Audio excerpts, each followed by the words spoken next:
Bismillahirrahmanirrahim. Assalamualaikum warahmatullahi wabarakatuh. Alhamdulillahi ala ihsanih wa syukru lahu ala taufiqihi wa amtinanih. Asyhadu an la ilaha illallah wahdahu la syarika lahu ta'ziman li sya'nih. Wa asyhadu anna Muhammadan abduhu wa rasuluhu da'iya ila ridwanih. Allahumma salli wa sallim ala nabiyyina Muhammadin wa ala alihi wa sahbihi ajma'in. Anak-anak Ustadz yang dirahmati Allah, kelas 7C dan 7D Sekolah SMP Islam Ulun Nuha Medan. Marilah kita perbanyak mengucapkan syukur kepada Allah Subhanahu wa taala dengan mengucapkan hamdalah alhamdulillahi rabbil alamin atas segala limpahan nikmat dan karunia yang telah Allah berikan kepada kita. Telah banyak yang telah Allah berikan kepada hambanya, maka harus banyak pula yang harus kita syukuri. Jangan pula banyak nikmat yang Allah berikan tapi tidak kita syukuri, malah itu akan menjadi kufur nikmat, dan kita termasuk ke dalam golongan hamba-hamba Allah yang tidak bersyukur atas nikmat yang telah Allah berikan. Alhamdulillahirabbil alamin. Anak-anak Ustadz yang dirahmati Allah Subhanahu wa taala, salawat dan salam kita haturkan kepada junjungan kita Nabi Muhammad sallallahu alaihi wasallam. Allahumma shalli wa sallim wa barik alaihi. Semoga kita tetap istiqamah dalam menjalankan sunnah-sunnah beliau sallallahu alaihi wasallam. Anak-anak Ustaz yang dirahmati Allah Subhanahu wa taala, pelajaran kita 2 minggu lalu itu berkaitan dengan bacaan al, ya, baik itu al-qamariyah maupun asy-syamsiyah. Perlu Ustaz beritahukan lagi bahwasannya al-qamariyah dibaca jelas, ya, jika bertemu dengan huruf alif, ba, jim, ha, kha, ain, ghain, fa, qaf, kaf, mim, waw, ha dan ya. Sedangkan huruf-huruf asy-syamsiyah, nah, seperti Ustaz katakan bahwasannya ash, ya kan, alifnya bersambung dengan huruf sya, ya, maka ini melebur, ya, melebur hurufnya jika bertemu dengan huruf seperti huruf ta, tha, dal, za, ra, zai, sin, sha, sa, da, ta, dha, lam dan nun, ya. Maka ini melebur menjadi ad-din, at-taubah, as-sama. Nah, itu contoh-contohnya. Ya, kemudian pelajaran kita yang kedua berkaitan dengan hamzah wasal, alif atau alif lam, ya, alif atau alif lam. Berkaitan dengan hamzah wasal yang dimana dibaca panjang ketika waqaf atau berhenti, dan tidak dibaca panjang ketika wasal atau bacaannya bersambung. Wasal itu bersambung. Pelajaran kita yang ketiga 2 minggu lalu itu berkaitan juga dengan lafaz Allah, ya. Ketika dia fathah atau dhamma maka dibaca tebal, ya. Ada huruf alif, jadi dibaca Allah, ya. Bukan dibaca Allah, ya, tapi Allah, ya. Bukan dibaca Allah, tapi Allah.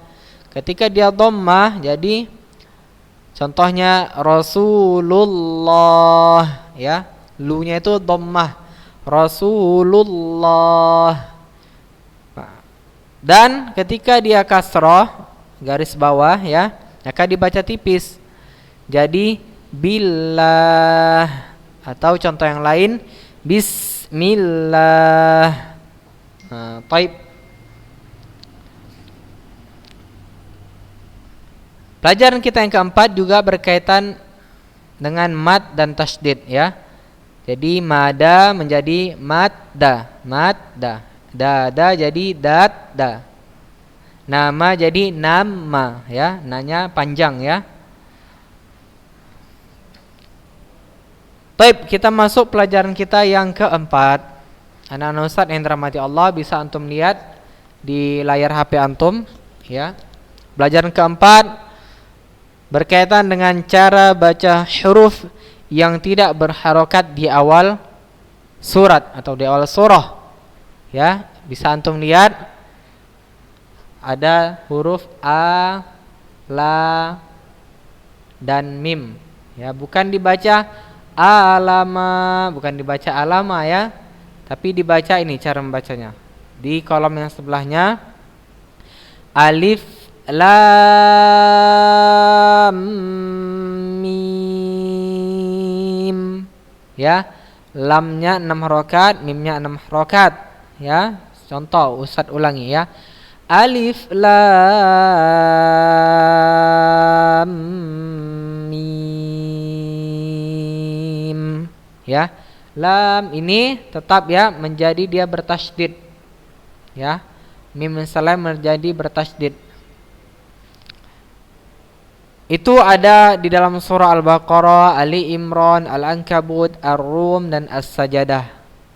Ya kan? Al-Baqarah sudah familiar kita dengar. Alif lam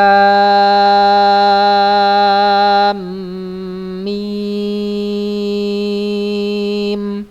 Dzalikal kitabu la raib fihi hudal lil muttaqin.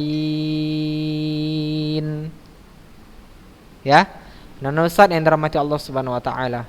Alifnya tetap ya, hanya mengucapkan saja alif gitu ya, dan harus tegas dia. Alif lam.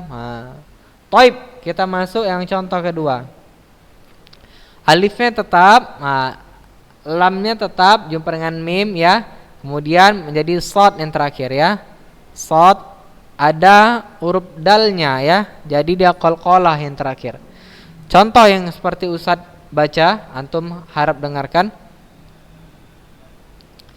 Alif lam mim shad. Ya. Jadi membacanya harus benar-benar teliti ya. Jangan berlebihan dan jangan kurang. Jangan berlebihan dan jangan kurang. Sekali lagi Ustadz contohkan. Alif lam mim shad. 666 ya, itu ada dalam surah Al-A'raf. Kemudian kita lanjut ke alif lam ra ya. Alifnya tetap lam dan ra ya, lamnya 6 harokat ya, karena antum lihat ini ada di sini ya apa namanya, tandanya ya, tanda seperti bendera ya, kalau orang-orang dahulu bilang ya, tandanya ini yang menandakan 6 harokat. Contoh alif lam ra, ro-nya 2 harokat ya, karena tidak ada tanda yang seperti di huruf lam. Taib, ini ada dalam surah Yunus, Hud, Yusuf, Ibrahim, dan Al-Hijr. Kita lanjut ke yang keempat ya. Alif lam mim ra ya, semoga antum paham. Dalam surah Al-A'raf, dalam surah Ar-Ra'd ya, dia alif biasa, lamnya 6, mimnya 6, ro-nya 2 harokat, sama seperti yang tadi alif lam ra ya, karena tidak ada harokat seperti bendera yang di atas ya, maka ro-nya cuma 2 harokat ya. Kita lanjut dalam surah Maryam nih ya, seperti ini awal surahnya dalam surah Maryam. Kita lanjutkan. kaf ha ya ain sad. Ya, taib anak-anak Ustaz. Ini juga ya ainnya agak diikhfakan ya. Kita nun ketemu dengan sad. Toha seperti biasa. Toha dua-dua ya.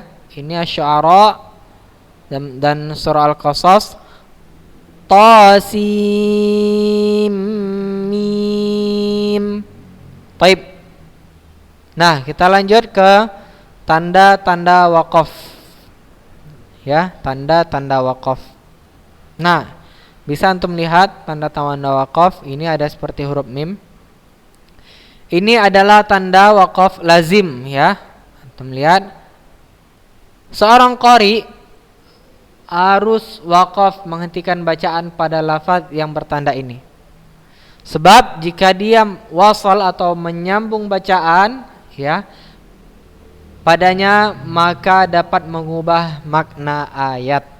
Dapat mengubah makna ayat. Maka antum jika melihat tanda seperti huruf mim gitu di atas ya, bukan yang ininya turun ke bawah, ekornya ini menyamping, bukan turun ke bawah. Kalau turun ke bawah dalam Al-Quran itu berarti tanda iklab. Ya, tanda iklab anak-anak Ustadz. Ini ekornya menyamping.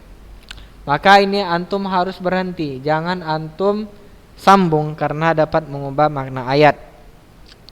Tanda kedua seperti huruf qaf ya.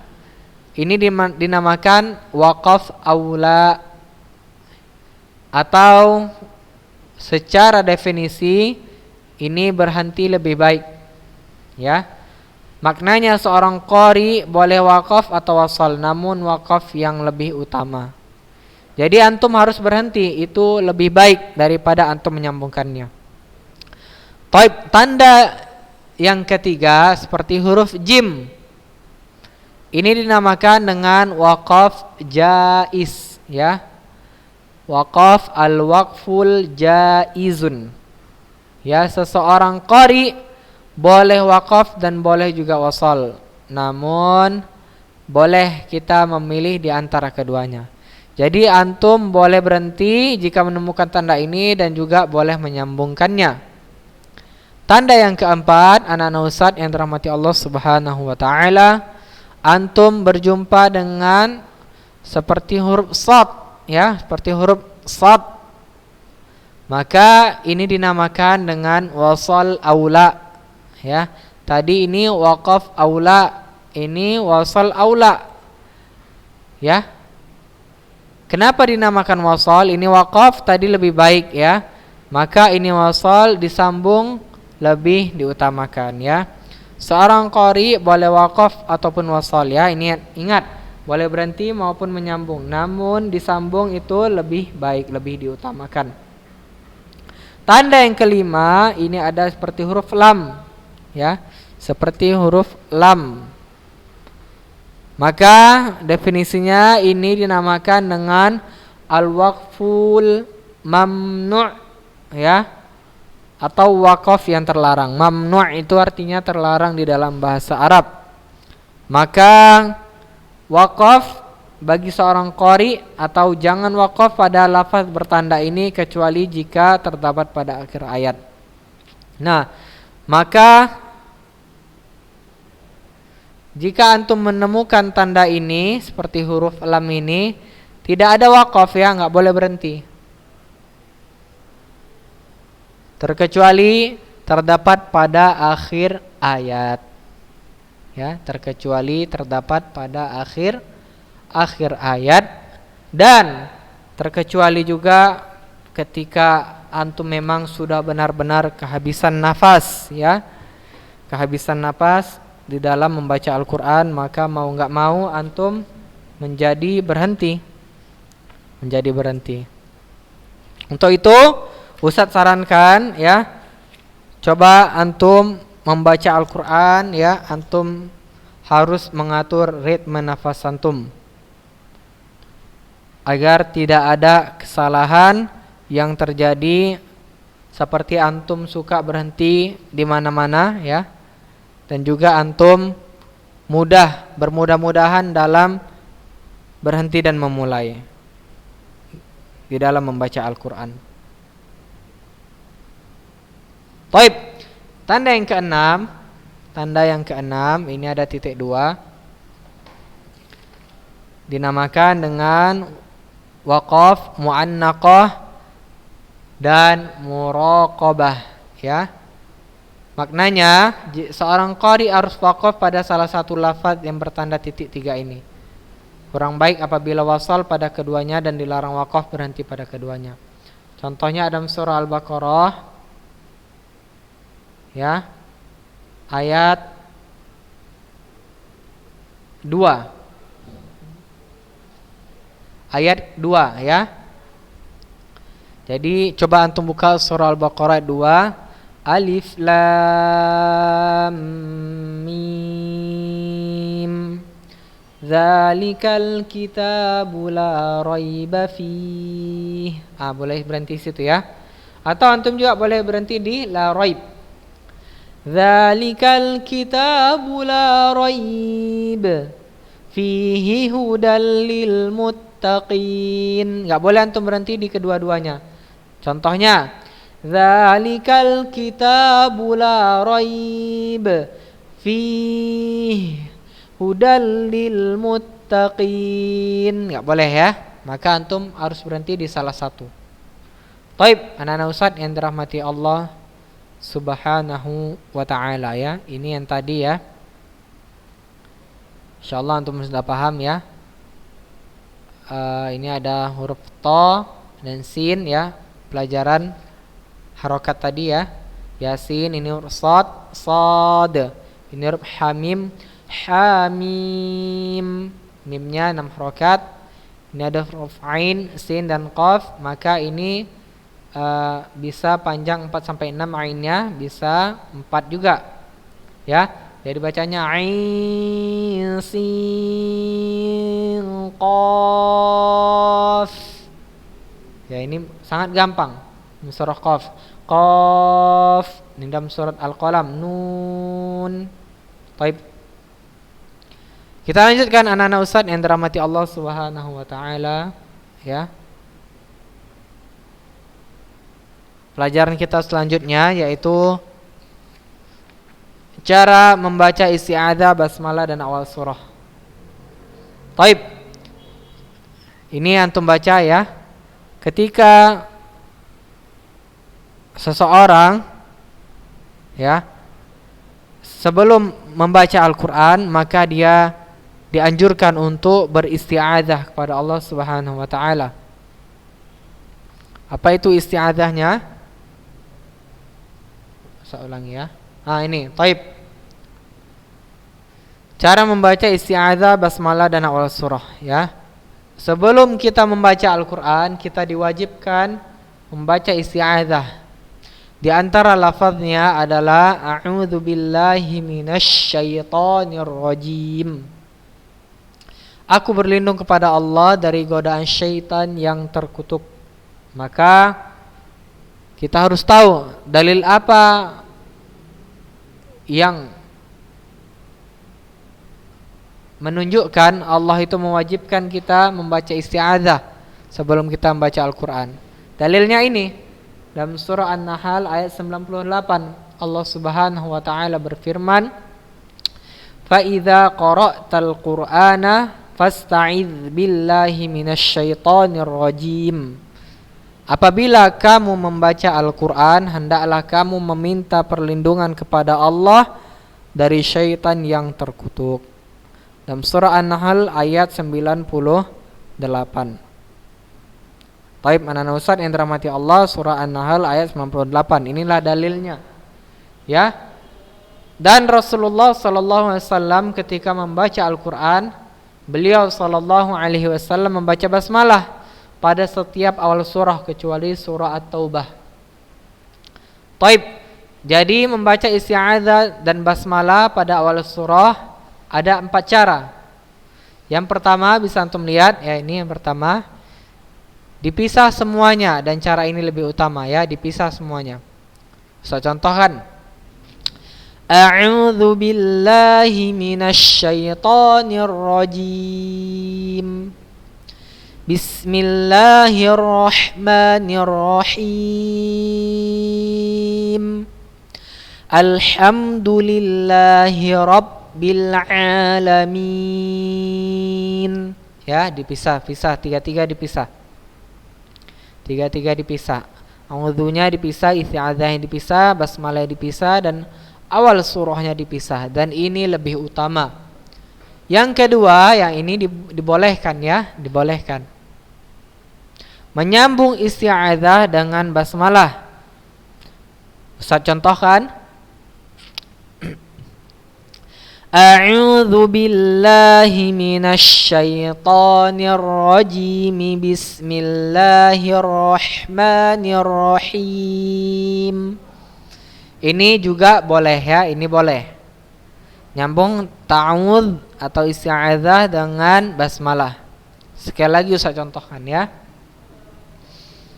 A'udzu billahi minasy syaithanir rajim. Bismillahirrahmanirrahim. Ini boleh ya. Kemudian baca awal surah. Berhenti ya, karena waqaf berhenti. Alhamdulillahi rabbil alamin. Kemudian yang diperbolehkan menyambung basmalah dengan awal surah, maka ta'awudznya berhenti, harus berhenti. Ustaz contohkan cara membacanya.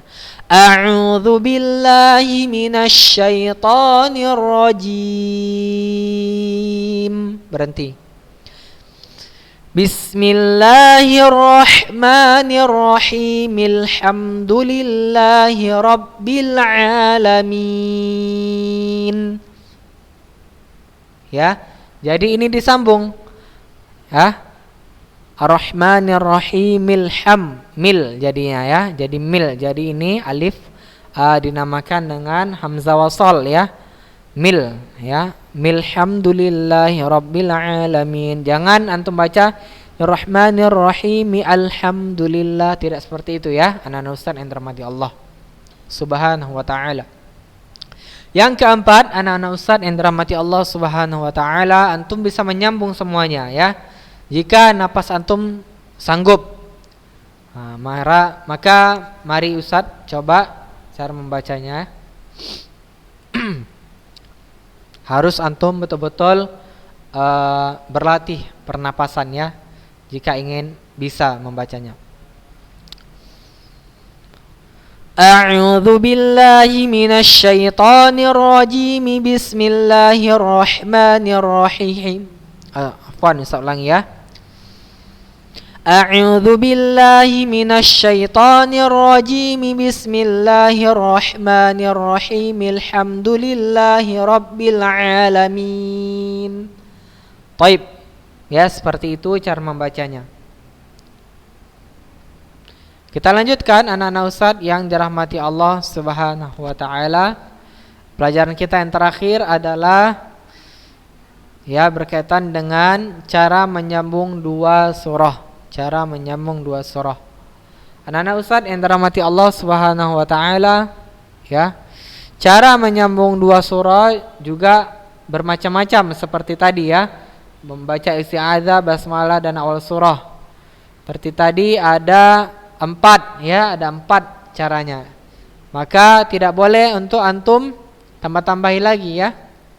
Ini diperbolehkan oleh ahli qiraah ya, oleh orang-orang yang berilmu. Baik, selanjutnya kita mempelajari bagaimana cara menyambung dua surah. Kita baca bahwasannya ketika seorang membaca Al-Quran hingga selesai membaca satu surah, kemudian berkeinginan untuk menyambung bacaannya dengan surat berikutnya, maka hal itu diperbolehkan. Adapun menyambung antara surah sebelumnya dengan surah berikutnya ada 3 cara yang boleh ya anak-anak Ustaz yang dirahmati Allah. Boleh menyambung surah sebelumnya dengan surah selanjutnya dengan 3 cara. Ya, taib. Yang pertama dipisah semuanya, dan cara ini yang lebih utama. Ya, yang Pertama dipisah semuanya, cara ini yang lebih utama. Ustaz contohkan. Wa min syarri hasidin idza hasad. Bismillahirrahmanirrahim. Qul a'udzu birabbin nas. Taib. Ini diperbolehkan anak-anak Ustaz, dan ini yang lebih utama yang sering kita lakukan. Cara yang kedua menyambung basmalah dengan awal surah. Taib. Bagaimana itu Ustaz? Ya ini Ustaz contohkan bacaannya. Wa min syarri hasidin idza hasad. Bismillahirrahmanirrahim. Qul a'udzu birabbin nas. Ya, taib anak-anak Ustaz, ingat ini surah Al-Falaq. Seperti tadi surah Al-Falaq, surah selanjutnya surah An-Nas. Ya, ini boleh basmalah dengan awal surah. Yang ketiga anak-anak Ustaz yang dirahmati Allah Subhanahu wa taala, itu menyambung semuanya. Ya. Maka ini diperbolehkan juga. Ustaz contohkan cara membacanya.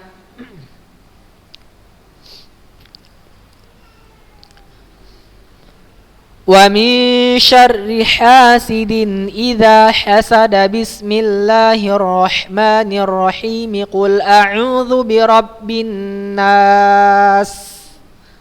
Baik, seperti itu ya anak-anak Ustaz. Cara membaca, cara menyambung dua surah. Jangan sampai antum salah untuk hal ini. Ya, mudah-mudahan ini antum bisa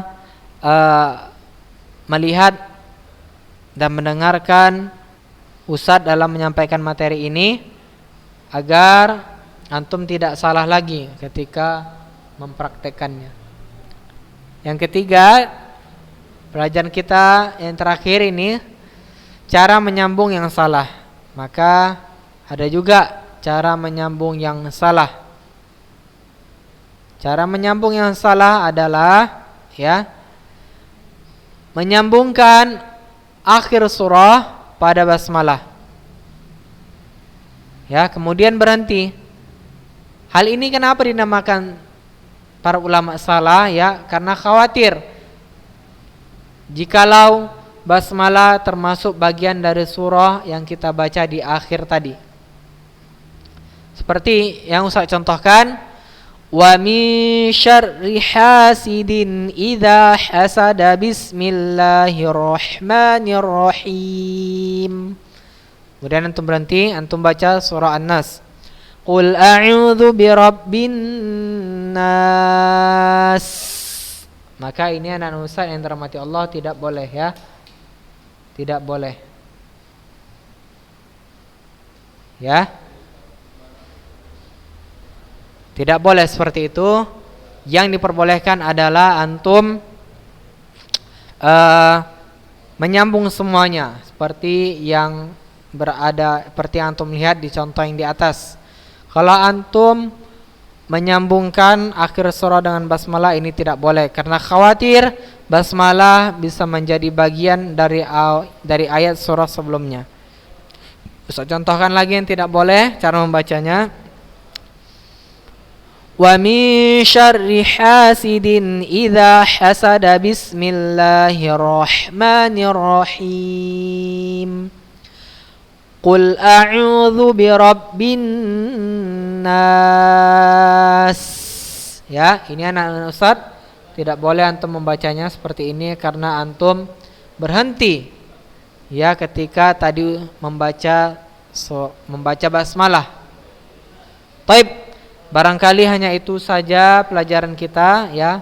Tadi Ustaz telah jelaskan tentang menyambung dua surah ya. Kemudian isti'adzah, basmalah dan awal surah ya. Kemudian tentang tanda-tanda waqaf, kemudian tentang cara membaca huruf yang tidak berharokat di awal surah itu seperti apa. Barangkali ini saja yang dapat Ustaz sampaikan. Lebih dan kurang Ustaz mohon maaf. Billahi taufik wal hidayah. Assalamualaikum warahmatullahi wabarakatuh.